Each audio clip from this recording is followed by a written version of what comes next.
नमस्कार, मैं अमन कुमार पत्रकार कृति भूमि न्यूज में आपका स्वागत करता हूं। आज हम मौजूद हैं चंडीगढ़ शहर के वार्ड नंबर 9 सुंदर नगर में। हमारे साथ जुड़े हुए हैं समाजवादी पार्टी के उम्मीदवार मैडम पुष्पा देवी जी। हम उनसे जानना चाहते हैं जनता के विकास बारे और उनका चुनाव लड़ने का मकसद क्या है। जी, आपका नाम? पुष्पा देवी। आप कौन से वार्ड से इलेक्शन लड़ रहे हो? 9 number ward, Samajwadi party. Sir, हमारा इलेक्शन लड़ने का मकसद ये है कि जो हमारे गरीब भाई बहन हैं कॉलोनी में इतने दिनों से पड़े हैं, उनका सर्वे कराएं। और दूसरी बात, इतना कचरा आप गए होंगे, खुद देखे होंगे, इतनी गंदगी वहाँ पे हो रखी। लैट्रिन का कोई सुविधा नहीं है, बिजली का कोई सुविधा नहीं, कुंडियाँ फंसा फंसा के वो जलाते हैं। पुराने जो भाई बहन है काफ़ी दिनों से, उनको कोई कमरा नहीं दिया गया है। वो बेचारे शाम सवेरे इतनी गंदगी में जंगलों में जाते हैं। टॉयलेट की कोई अच्छी सुविधा वहाँ पे नहीं है, पूरी गंदगी मची हुई है। गलियों में भी देखिए, बारिश में इतने कचरे हैं, भर जाते हैं वहाँ पे कि बंदे निकल नहीं पाते हैंगे। महंगाई इतनी कर दी है कि जो 5,000 6,000 कमा रहे हैं, वो इतनी महंगाई में सब्जी खरीद के खाएंगे या 200 रुपया किलो तेल खाएंगे, तो अपने बच्चों को वो क्या पढ़ाएंगे। और अगर जनता आपको सेवा का मौका देती है तो आप जनता की सेवा किस तरह करोगे?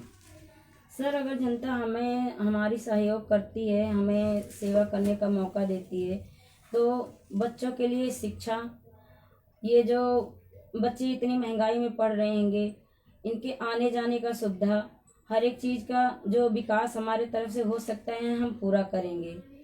जो ये महंगाई है वो हम कम करने की कोशिश करवाएंगे कि हाँ, जहाँ से हो सके कि बच्चे की कोई हो ना, जो गरीब हैं, जिनके पास पढ़ाई लिखाई उतना पैसा नहीं है, उनका कम से कम में पढ़ाई लिखाई हो जाए कि अगला इतना ना दे पा रहा है तो कम से कम में पढ़ाई लिखाई अपने बच्चों के लिए वो आगे शिक्षा दे सकता है। बंदा कम कमाता है तो वो बंदा इतना बड़े स्कूल में इतना महंगे में नहीं कर सकता, तो उनका दाखिला या पढ़ाई लिखाई कम में हो। चाहते हैं जो बच्चे आज छोटे छोटे को स्कूल में पढ़ना चाहिए, अच्छी अच्छी शिक्षा लेना चाहिए उनको, आज वो नशे में धुत हो गए। क्यों बीजेपी और कांग्रेस का बोलते यही कराई है, आप धंधे करो, बिजनेस करो, पैसे हमको दो। यहाँ से लेके सब जगह तक मैं ये चाहता हूँ उस बच्चों को सुधारा है, उनके माँ बाप जो पैदा किए हैं वो भी याद करें कि हमने बच्चे को पैदा किया हो तो आगे चल के हमारे बुढ़ापे में मेरा लाठी का सहारा खड़े होंगे, बनेंगे, अच्छे पोस्ट पे जाएंगे, अच्छे समाज में बैठेंगे, तो उनकी नाम कमाएंगे अपने पिता। मैं तो यही चाहूँगा। और दूसरा नंबर, सबसे ज़्यादा परेशानी हमारे जो यहाँ पर है वार्ड नंबर 9 में, सबसे ज़्यादा परेशानी सर ये है, कम से कम नहीं ज़्यादा तो 40 साल हो गए इनको हमारे उत्तर प्रदेश, यूपी, बिहार सबको बसे हुए झुके हुए। जब भी कभी कहती है प्लाट दे रहा हूँ, कभी कहती है कुछ करता हूँ। अब वो क्या करती है, 2006 के सर्वे लेके चल रही है। सर्वे में क्या है जनाब, आप देखो, पहले गवर्नमेंट जब सर्वे कराई तो उनका वोटर कार्ड नहीं चेक करना चाहिए कि आपका वोटर कार्ड है या नहीं है। बिल्कुल, उनको तो पैसे कमाना था, फॉर्म का पैसे लेना था, 10 रुपया 50 रुपया लेना था, वो अपना काम करके चले गए। अब आज के डेट में जो वोट वो मांग रहे हैं, जो वोट ये खुद गवर्नमेंट कटवाई है। आप चाहेंगे कि हमारी क्या बोलते हैं यहाँ नागरिक का बोलते कोई कार्ड दे मेरा नाम? नहीं चाहेगा। सबको यही चाहेगा कि हम चंडीगढ़ में रह रहे हैं, हम नागरिक अगर जो अपनी आधार कार्ड प्रूफ हम बनवाए हैं तो हम इस जगह रहते हैं। लेकिन पब्लिक नहीं चाहेगी कि हम अपने आप कटा लें। इसने क्या किया, हम किया है कि क्या बोलते इनका 2006 का क्या बोलते वोट कटवा दिए हैं। अब जब उनको क्या बोलते मकान देना हुआ तब गवर्नमेंट कहती तुम्हारा तो वोट ही नहीं तुमने डाला। भाई क्यों नहीं डाला? किसी बंदे के घर में कोई परिवार नहीं है, छड़ा बंदा रह रहा है, घर पे चले गए, जनानी बच्चे चले गए, गाँव पे चले गए, आदमी यहाँ ड्यूटी कर रहा है, वो तो कमरा में ताला लगा के चला गया। उसने क्या काम किया, बर्ड सर्वे करने आए, यहाँ पर कोई नहीं है जी, यहाँ तो झुग्गी बंद पड़ी है, इनका वोट काट दो। किसी पड़ोस में पूछते, उनके पड़ोस वालों चाइने वाले से पूछते कि हाँ सर आपका वोटर ये बंदा जो है यहाँ पर है या नहीं है, रहता है या नहीं रहता है, कितने दिन हो गया बंद किए इनको। ये कोई सरकार ने 20-25 साल से इन्हें कोई लागू नहीं दिया, ना कोई इनको पब्लिक को स्पॉन्सर किया कि हाँ कम से कम इनको मैं इनके साथ रहूं। वोट लेने की बाजी में सब कोई खड़े हो जाएंगे, अब किस हमारे को दो, हमारे को जिताओ, मोहम्मद से भेजो, हम आपका ये काम करेंगे।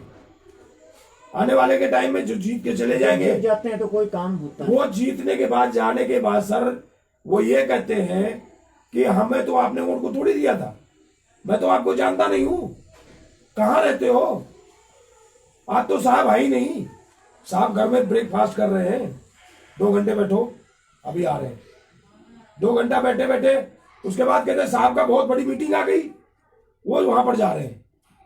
साहब जब मीटिंग के उनको जरूरी था तो ये पब्लिक से आज वोट क्यों मांग रहे भाई, किस कारण से? ये वोट पब्लिक देती है अपनी समस्या के लिए देती है। हमारा एक अगर जो नेता बनेगा, हमारा ये कोई इतना बढ़िया क्या बोलते शुद्ध नेता बनेगा तो मेरा काम करेगा, मेरा कोई बच्चों का एडमिशन कराना होगा तो साइन 2 मिनट में जाऊंगा करा के ले आऊंगा। कि उसने क्या बोलते अपनी 500 रुपए 200 रुपए दिहाड़ी करने वाला बंदा वो जाके उनकी ताबेदारी घर पे खड़े होकर सारा दिन दिहाड़ी करके रखा है, बच्चों को क्या पालेगा, शाम को उसका 250 रुपए दिहाड़ी है। हमारे चैनल के माध्यम से आप जनता को क्या अपील करोगे? सर जनता को हम तो यही बनाएंगे और मैं यही अपील करूंगा कि आप एक अपना ईमानदार नेता, 20 साल 30 साल से आप लोग को बहुत गेम खेले हो, घरेलू खिलाइन और बहुत गोली दिए, मैं तो यही चाहूंगा, हाथ जोड़ता हूं, उनके निवेदन पढ़ता हूं, तहे दिल से मैं उनका शुक्रिया सबका करता हूं कि जो भूल आपने आज तक करते आए वो भूल छोड़ो और दूसरा भूल जो अपने नेता जिसको अच्छा लगे, जो आपके साथ चलने वाला है, आपके साथ उठने वाला है, वो हमारे उस बंदे को मत प्रदान करो। उनके लिए हमारी अपने बधाई है। 24 घंटे आप 5 बाढ़ दिन की सेवा में हो। मेरा कहना है 5 दिन आपका है, 5 साल मैं आपका हूं। अगले चक्कर आपको कहने का हम किसी पब्लिक को कहने का मौका नहीं देंगे कि भाई साहब आप प्रधान थे, आपने मेरा ये काम नहीं किया।